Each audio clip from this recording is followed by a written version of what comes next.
ദീനിലേക്ക് ആളുകളെ പറഞ്ഞുവിടുമ്പോൾ മുഹമ്മദ് നബി സല്ലല്ലാഹു അലൈഹി വസല്ലം തങ്ങൾ പറയും, നിങ്ങൾ ഫലം കായ്ക്കുന്ന വൃക്ഷങ്ങളൊന്നും കുത്തിമുറിക്കരുത്, വൃദ്ധജനങ്ങളെ നിങ്ങൾ ആക്രമിക്കരുത്, ആരാധനാലയങ്ങളിൽ അഭയം തേടിയവരെ നിങ്ങൾ ക്രൂശിക്കരുത്, നേർക്കുനേരെ നിങ്ങളെ തകർക്കാനും തളർത്താനും വരുന്നവരെ അതേപടി തന്നെ നിങ്ങൾ നേരിട്ടുകൊണ്ട് അന്തസ്സോടുകൂടെ വിശുദ്ധ ഇസ്ലാമിൻ്റെ പ്രബോധനം നിർവഹിക്കാൻ മാത്രമേ പരിശുദ്ധ ഖുർആനും മുഹമ്മദ് നബി സല്ലല്ലാഹു അലൈഹി വസല്ലം തങ്ങളും സമ്മതിച്ചിട്ടുള്ളൂ.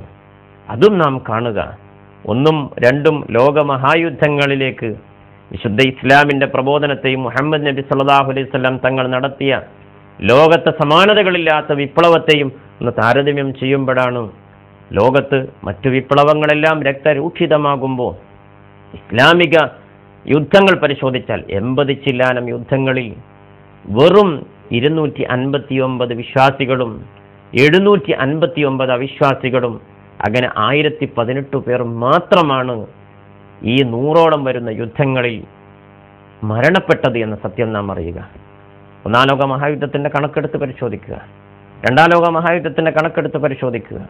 അധികാരത്തിന്റെ വടംവലികൾക്കിടയിൽ, രാജ്യാതിർത്തികൾക്കിടയിലുള്ള തർക്കങ്ങൾക്കിടയിൽ, സ്വാർത്ഥ താല്പര്യങ്ങൾക്ക് വേണ്ടി ഇന്നും ഇതാ ഈജിപ്ത് എന്ന് വാർത്ത നാം കേൾക്കുകയാണ്, ഫലസ്തീൻ എന്ന് വാർത്ത നാം കേൾക്കുകയാണ്. അറബ് വസന്തം എന്ന് കൊട്ടിഘോഷിച്ച ലോകത്തെ പല വിപ്ലവങ്ങളിലും തിരിഞ്ഞു മറിഞ്ഞുകൊണ്ടിരിക്കുന്ന തകിടം മറിഞ്ഞുകൊണ്ടിരിക്കുന്ന വാർത്തകളെ നാം കണ്ടും കേട്ടും കൊണ്ടിരിക്കുകയാണ്.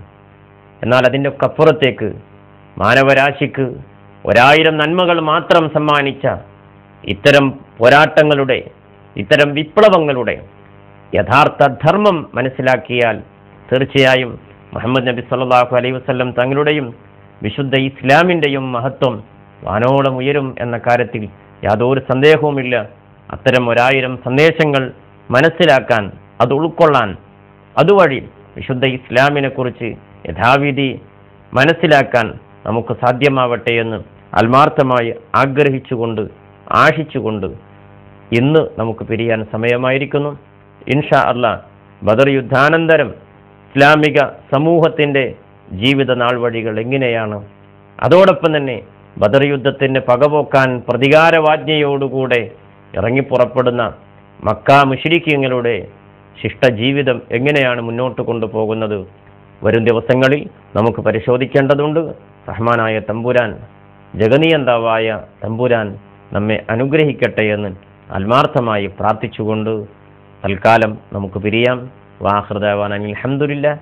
അസ്സലാമു അലൈക്കും വറഹ്മത്തുള്ളാഹി വബറകാതുഹു.